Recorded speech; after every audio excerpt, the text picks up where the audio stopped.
Bonjour chers auditeurs, c'est All India Radio Delhi. Vous êtes à l'écoute du service français de All India Radio. Voici maintenant les informations présentées par Savita Piplani Taneja. Tout d'abord, les grands titres. Le Japon vise à atteindre des émissions de carbone nulles d'ici 2050. Troisième dialogue ministériel entre l'Inde et les États-Unis 2+2 en cours à New Delhi.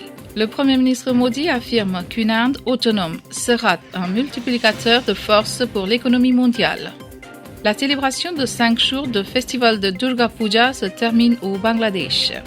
Le gouvernement a déclaré que le taux de récupération de Covid-19 du pays passe à 90,62%. Le ministre des Affaires étrangères rencontre son homologue américain Mike Pompeo à New Delhi.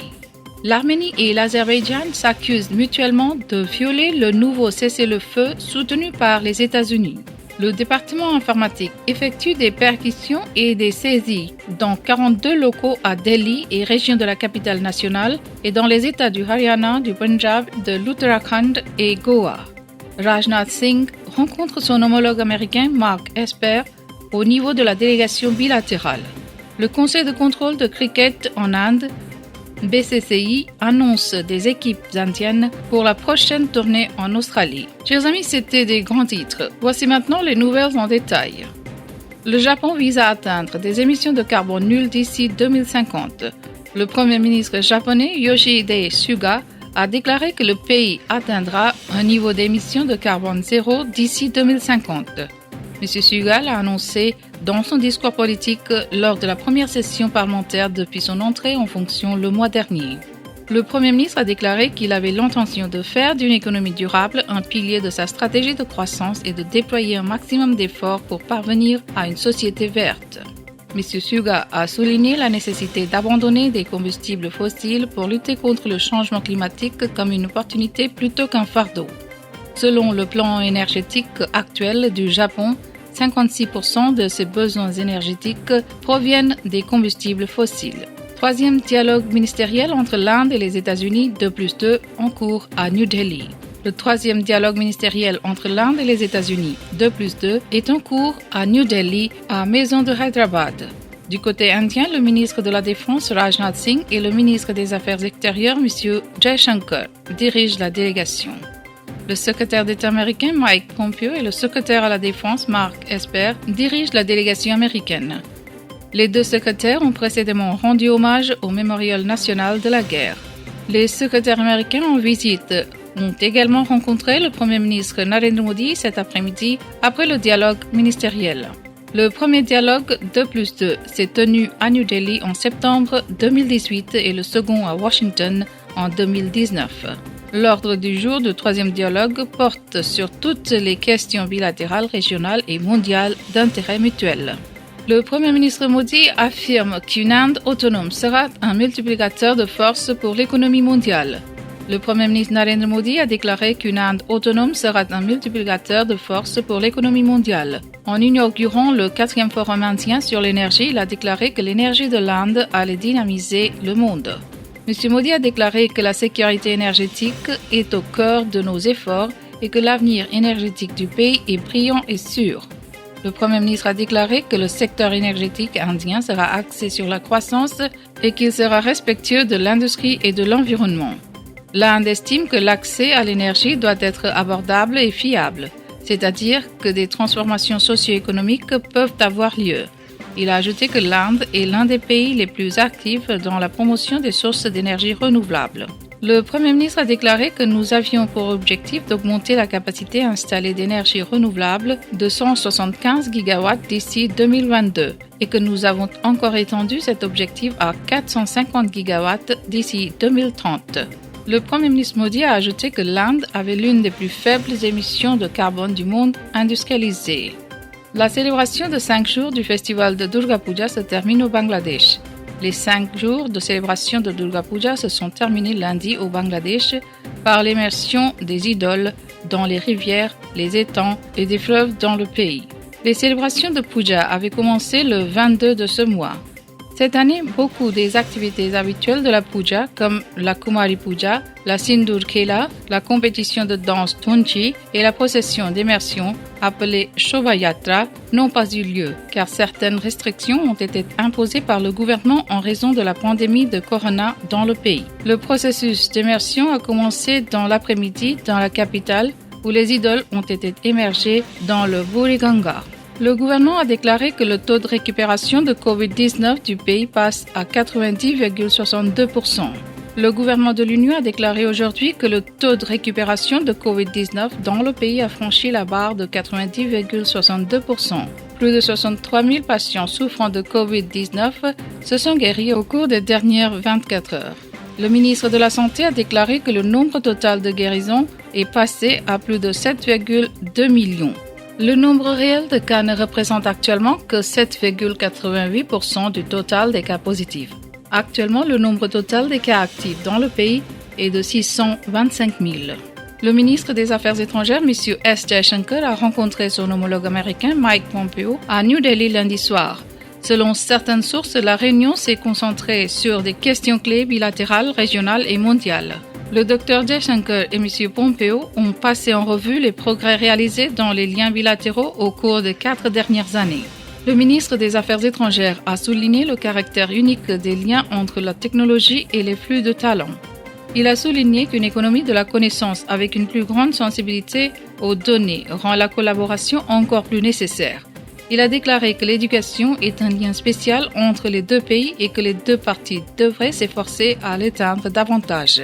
D'après certaines sources, les deux parties ont échangé leurs points de vue sur la situation mondiale actuelle et ses défis contemporains et ont discuté de leurs préoccupations et intérêts communs.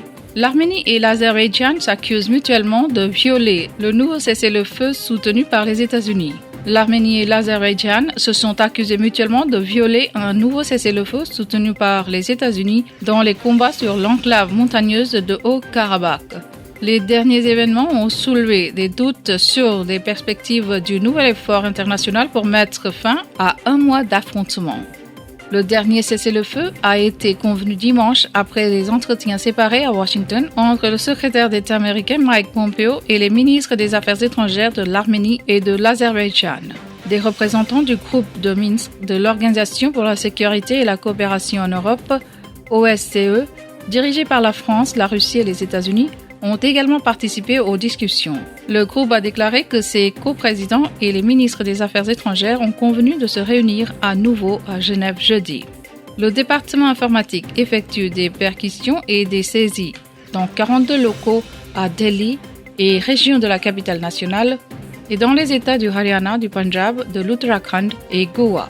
Lundi, le département de l'impôt sur le revenu a mené une action de perquisition et de saisie sur un vaste réseau de personnes qui s'adonnent aux escroqueries des opérations d'entrée et de génération d'énormes quantités d'argent liquide par le biais de fausses factures. Les opérations de perquisition ont été menées dans 42 locaux à travers Delhi et régions de la capitale nationale et dans les États du Haryana, du Punjab, de l'Uttarakhand et aussi Goa. Jusqu'à présent, des documents attestant des entrées de logement de plus de 5 milliards de roupies ont été trouvés et saisis. M. Rajnath Singh rencontre son homologue américain, M. Mark Esper, au niveau de la délégation bilatérale. Le ministre de la Défense, Rajnath Singh, a eu une réunion au niveau de la délégation bilatérale avec son homologue américain, Mark Esper, hier soir. Les deux ministres ont passé en revue la coopération bilatérale en matière de défense, qui va de la coopération militaire entre les deux pays en passant par les systèmes de communication sécurisés et le partage d'informations, le commerce de la défense et les questions industrielles. Ils ont également discuté des moyens de faire progresser la coopération bilatérale. Les deux ministres ont également exprimé leur satisfaction quant au fait que l'accord de la BECA sera signé au cours de la visite. Le ministre américain de la Défense a salué la participation de l'Australie à l'exercice Malabar 2020. Les deux ministres ont exprimé leur satisfaction quant aux engagements étroits entre les forces armées respectives. Ils ont discuté de nouveaux domaines de coopération potentiels tant au niveau des services que des conjoints. Le Conseil du contrôle de cricket en Inde, le BCCI, annonce des équipes indiennes pour la prochaine tournée en Australie. Le Conseil de contrôle du cricket en Inde a annoncé les équipes indiennes pour la prochaine tournée en Australie, la première sortie internationale de l'équipe depuis que le confinement de Covid-19 a forcé l'annulation de la série à domicile contre l'Afrique du Sud en cours. Selon le communiqué du Conseil de contrôle de cricket en Inde, le comité de sélection s'est réuni par vidéoconférence aujourd'hui pour choisir les 3 équipes. L'Inde va jouer 3 matchs internationaux 2020, 3 matchs internationaux d'un jour et 4 matchs de série internationaux contre l'Australie. L'un des grands manques de 3 équipes est Rohit Sharma, qui est actuellement absent des matchs de l'équipe de Mumbai Indians en raison d'une blessure. Ici Delhi, émission d'outre-mer de All India Radio. C'était notre bulletin d'information. Chers amis, restez à notre écoute, c'est All India Radio Delhi. Nous allons maintenant vous présenter le commentaire sur un sujet d'actualité. Le sujet de commentaire d'actualité d'aujourd'hui est « Le Pakistan restera sur la liste grise du GAFI ». La session plénière du groupe d'action financière, ou GAFI, qui a eu lieu la semaine dernière, a décidé de maintenir le Pakistan sur la liste grise jusqu'en février 2021. Cela a été dû aux échecs répétés du Pakistan à prendre des mesures globales contre les personnes et organisations interdites par l'ONU et mettre un frein efficace en enquêtant et en les poursuivant. Le Pakistan hésite à mettre fin à son association de longue date avec des groupes terroristes qui opèrent librement et sont activement soutenus et financés par l'État pakistanais et sous le patronage duquel un réseau florissant de financement du terrorisme et de blanchiment d'argent a pris racine. La décision a été annoncée lors d'une conférence de presse virtuelle tenue à l'issue de la plénière de l'organisation basée à Paris. L'organisme international avait précédemment établi un ensemble de conditionnalités en 27 points sur lesquels le Pakistan était en mesure de satisfaire 21. Ce déficit dans le respect des clauses énoncées a poussé le Pakistan à rester dans la liste grise jusqu'à ce qu'il améliore encore son bilan. Marcus Pleyer, président de GAFI, a noté que malgré quelques efforts et un peu de progrès, le Pakistan doit encore faire beaucoup plus. Pour le Pakistan, le double choc est qu'il continue de rester sur la liste grise et serait privé de l'aide des institutions financières internationales. Le GAFI, créé en 1989, est un organisme mondial comprenant 39 membres qui cherche à entreprendre des actions contre le financement du terrorisme et les activités de blanchiment d'argent. L'Inde est membre du GAFI et fait également partie de sa branche régionale, le groupe Asie-Pacifique, qui prend en charge le cas du Pakistan. L'Inde a notamment persuadé activement la communauté mondiale d'agir contre la collusion perpétuelle du Pakistan avec les groupes terroristes et la façon dont ces groupes ont déclenché des ravages dans le sous-continent. Le Pakistan a poursuivi sans relâche le terrorisme comme un outil de politique d'État non seulement contre l'Inde, mais aussi dans la région voisine, en particulier en Afghanistan. L'appui du Pakistan aux groupes terroristes et à leurs mandataires a constamment contrecarré les efforts déployés par les forces de la coalition pour instaurer un semblant de paix, de stabilité et d'ordre en Afghanistan. C'est précisément la raison pour laquelle des pays puissants comme les États-Unis, le Royaume-Uni, l'Allemagne et la France ont exprimé leur profond mécontentement face à la réticence du Pakistan à abattre les groupes terroristes ou à cesser de les financer. Pour ces raisons, il existe un consensus au sein de toute une série de pays membres du GAFI sur le rôle douteux du Pakistan dans le financement du terrorisme et la lutte générale contre les groupes terroristes.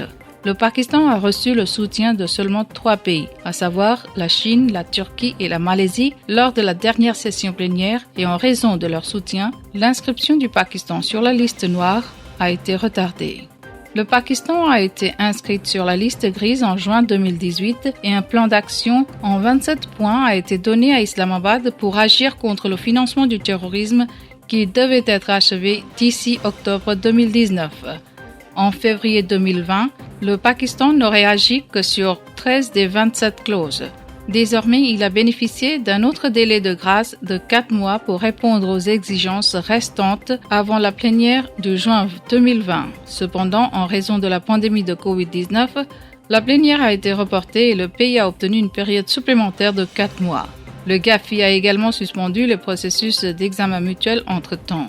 Malgré le délai prolongé, il n'est pas surprenant que le Pakistan n'ait pas agi avec détermination pour répondre aux conditions du GAFI.